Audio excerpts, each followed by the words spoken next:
Oh, thank God we actually have a game this week. Last week, I kept looking for articles to record stuff. I couldn't find anything because Michigan was on bye week. So, like, what do we talk about? Oh, what's Michigan going to do versus the bye week? Well, you don't do anything. That's the point of a bye week. You sit there, you get healthy. That's what you do. But it was still a great slate of football games on Saturday, was it not? I mean, Penn State, Oregon, that was a good game. It looked like Oregon was going to run away with that, but Penn State came back just to lose it anyway, but they came back. That was pretty cool. That Georgia-Alabama game, I don't know what Kirby Smart's problem with Alabama is, but, between him and Ryan Day with Michigan, they should probably have their noggins looked at. LSU seems to be a little bit fraudulent. Notre Dame got a coach fired. And wow. Yeah, I mean, it was a great weekend of college football. But honestly, that wasn't the thing that stood out to me the most. No, this last weekend for me, this last week for me, this last month has been just a wild roller coaster, right? So as I mentioned on the show on Wednesday, my wife and I are expecting to be parents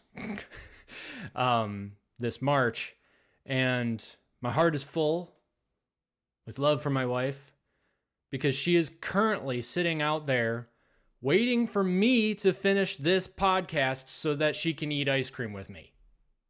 I mean, guys, find yourself a woman who does that for you.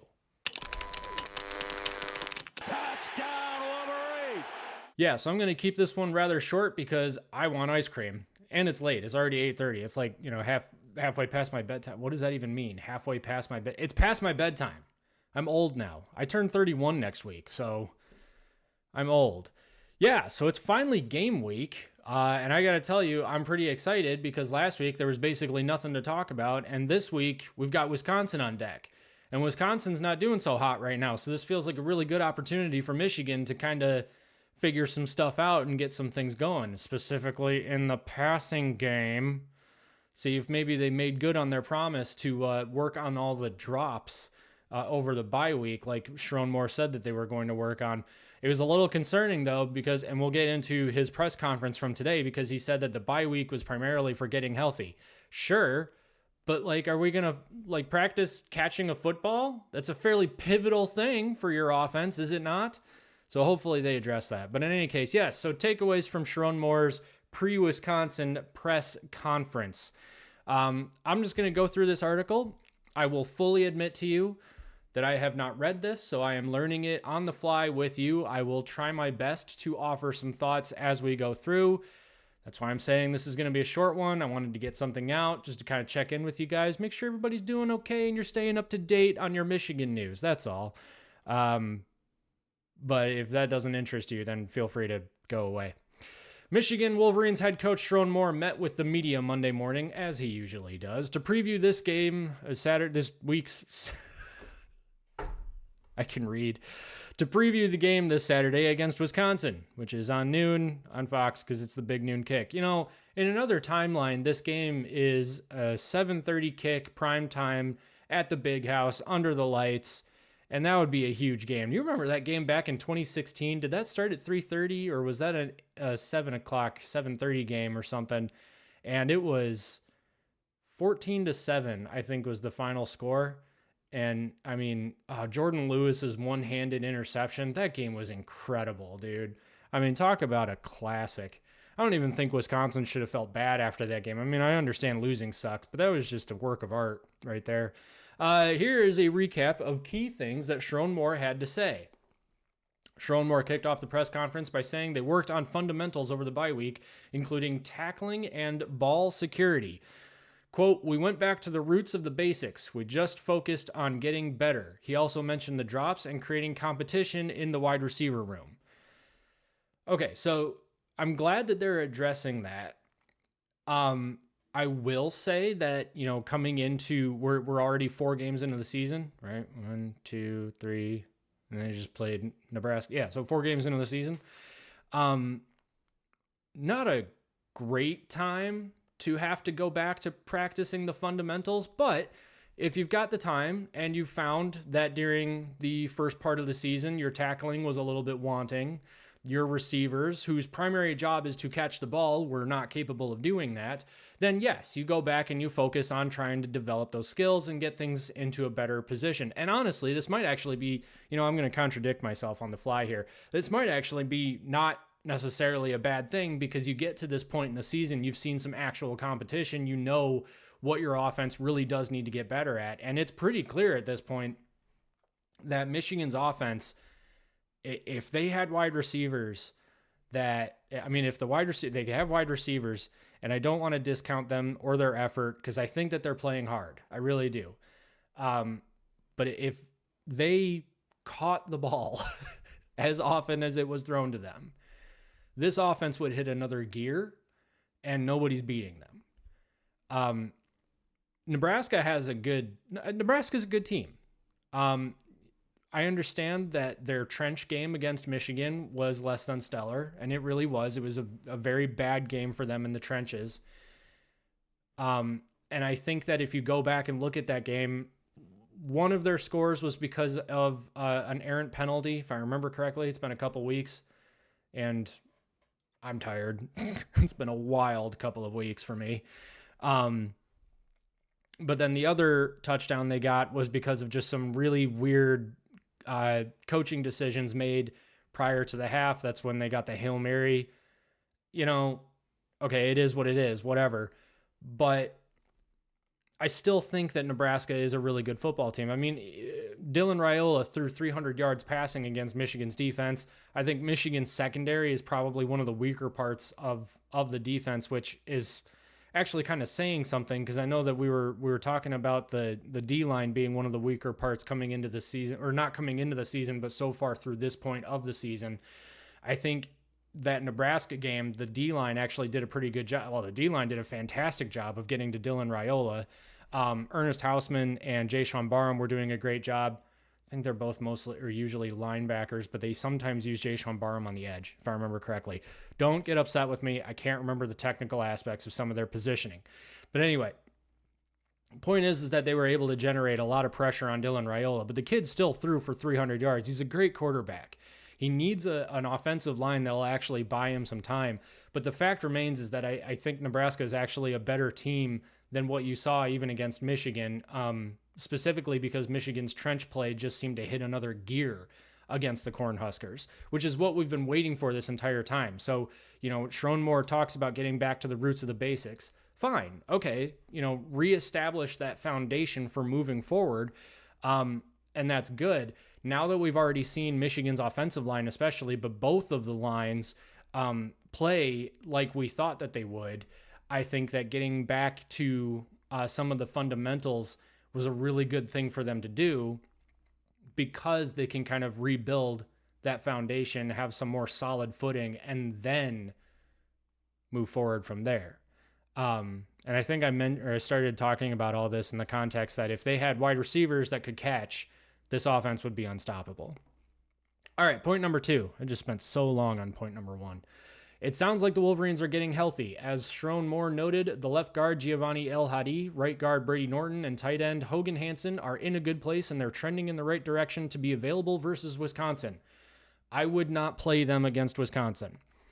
If they're available to go, then it might be a good idea to get them a couple of reps. That's fine. But I would just give them more time, because you've got a road trip against USC coming up. And it was just announced that that's going to be a 7:30 kick. Of course, that's Eastern, so it's 4:30 local time. So that's not really does that count as a primetime game for them? I mean, it's not at night, so it's not like their stadium's going to be right. I don't know. But also, their stadium's sold out, and the rumor is that it's mostly Michigan fans. So, or at least half Michigan fans, which Michigan fans do travel well. I mean, don't get me wrong. Michigan fans travel very well, especially if they're going somewhere in Southern California. We like going to Southern California for that specific reason only. Well, maybe. A lot of people might just like going to LA. I've never been. I've heard it's not so great.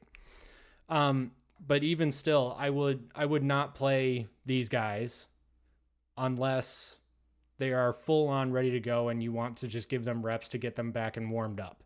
Otherwise, I would just make sure that they don't get injured, because you need them for USC.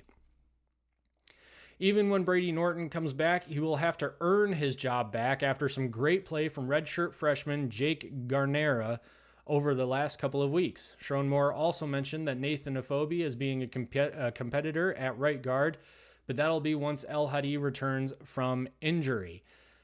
Yeah, I mean, all of a sudden, it actually kind of looks like, I mean, aside from the fact that Andrew Babaloa had a season-ending injury, it actually kind of looks like Michigan's offensive line is not only like gelling and doing very well now, at least they did against Nebraska, but they've actually got a little bit of depth, and some of that depth are freshmen, which is awesome. So we're really excited to see that.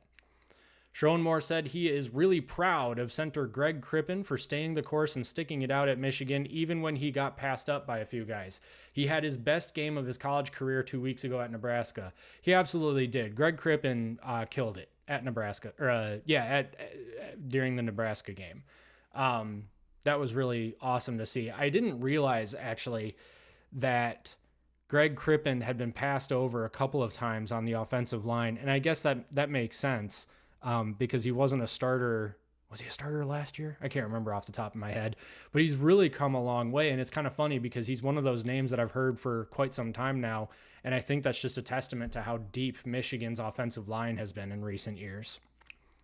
When asked about Eric Soup Campbell and Juan Castillo this offseason, Sherrone Moore said he brought them in because of their experience level, but also because he's known both of them for a long time. Bring in guys that have experience, that love this place, that love our kids, and want to help them at a high level. I don't really have anything to add to that. I like it.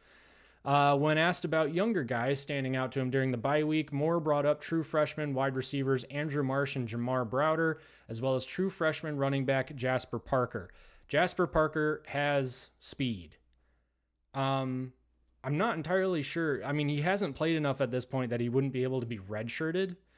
But I'm not sure if they would necessarily want to. I think that they probably would, because having that running back tandem of, I mean, you're bringing in Savion Hyder, so next season is going to be probably, what's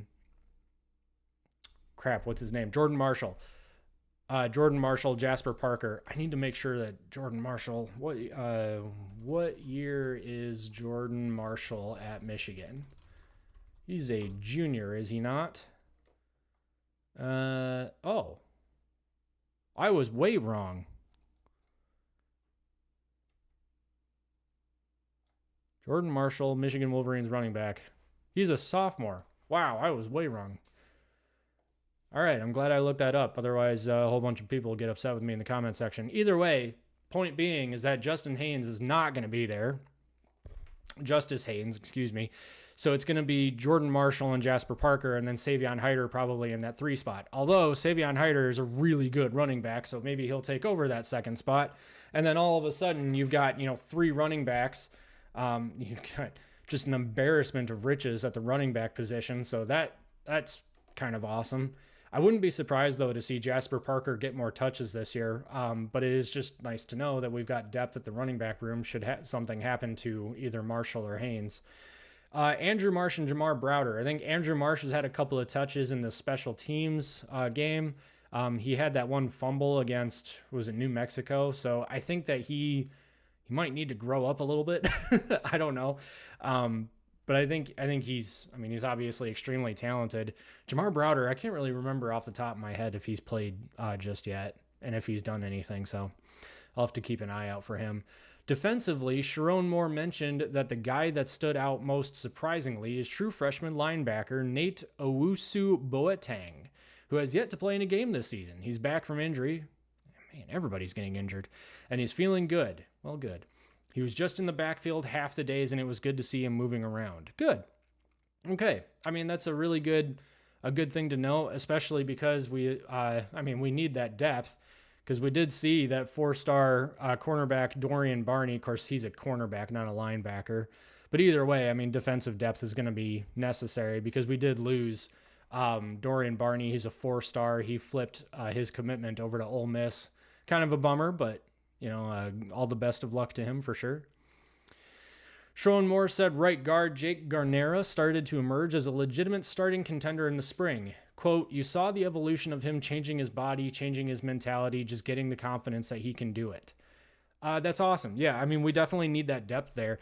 I think that, you know, what I'm kind of getting from Sherrone Moore in these press conferences is he really does know what he's doing, and he really does know how to develop these players. He has the vision for what he wants to achieve. Maybe a part of it is also just getting the right players in the position to do that kind of thing. And I think that he does a really good job of addressing concerns and then getting the most out of players at their various positions. Um, I mean, go back to the Oklahoma game. We all looked at that offensive line and we said, this is not good. And it wasn't good. A lot of it was because of scheme. Oklahoma outmanned Michigan's offensive line on most occasions. And I think Sherrone Moore saw that and has made really good adjustments because of that. But I also don't think that they necessarily went to any sort of a power offense against Nebraska. I mean, I think Nebraska, the game plan against Nebraska was kind of that smash mouth football, but I didn't necessarily see like 2 tight end sets all that much. It's not like they went in against Nebraska with the game plan of 2023 Penn State, right? So I think he is actually doing a pretty good job then of getting the most out of his players when he starts to focus on them. It is possible that he was focusing. I mean, he focused a lot on the quarterback position over the offseason. That's why Bryce Underwood is currently our starting quarterback. I think after the Oklahoma game, he started focusing in on the line, the offensive line, and trying to get them to gel a little bit faster. He's also an offensive line guy himself. He was the O-line coach for quite some time before he was the OC. So that would kind of make sense. I think if he starts to really focus in on getting the wide receivers to gel properly, then this offense can actually be something pretty special. It also depends on Ron Bellamy. I don't know off the top of my head how long Ron Bellamy has been the wide receivers coach, but if he's been there long enough and the wide receivers still aren't where we need them to be, I mean, frankly, the recruiting for the wide receivers isn't where we want it to be at all. So is that maybe on Ron Bellamy at that point? And what can Sherrone Moore do to get the most out of his wide receiving core this season? Because I firmly believe that if Michigan had a wide receiving core that could catch, this offense would hit another gear, and they would be a threat going into the playoffs. On the wide receiver drops, hey, how about that? Moore said it's all about where your eyes are when you make the catch. He also said many of the drops came from the receivers trying to make a move before the catch was secure. Quote, the kids have done a really good job during the bye week, and it'll continue to be a focus as we go through the week. Okay, yeah. So, I mean, that's definitely coachable. I don't think, I mean, there was only one occasion where 2 of our wide receivers were running the same route and they just looked disorganized. So it seems like that type of, because we saw that type of thing against Oklahoma a couple of times. So it seems like that particular part of the passing game has been cleaned up, which is a really good thing to see. So if it really is just a matter of telling the kids, okay, keep your eye on the ball, then catch the ball, then make your move.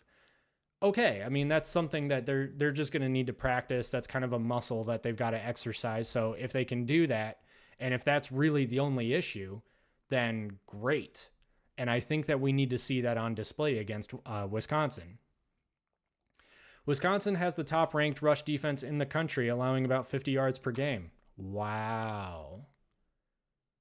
Did not know that. That's interesting. I wonder what they're thinking in terms of a game plan then. Which actually, I mean, maybe that's kind of the best case scenario for Michigan at this point, is to go into the Wisconsin game throwing the ball around, because they need the practice and Wisconsin's not going to stop it. Yeah, that'll be interesting. But if Wisconsin also has the best rush defense in the country and Michigan's able to run on them, that speaks volumes for the offensive line. So that'll be really interesting. When asked about that, Sherrone Moore noted it's a team effort from the defensive line to the linebackers and the defensive backs. We've got to be sound and go be able to execute our game plan the way I think we can. Yeah, that's just coach speak. So that's, that is whatever. But yeah, I think that's going to be a really interesting part of that game to watch then. And I'm curious to know what kind of a game plan they're going to go into Wisconsin with, because, I mean, it's at home. Wisconsin's obviously not doing well.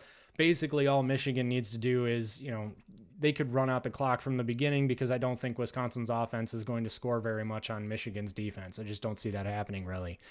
So if Michigan wants to run the ball, maybe they can, and maybe they don't need very many points to win this game, and maybe they're okay with that.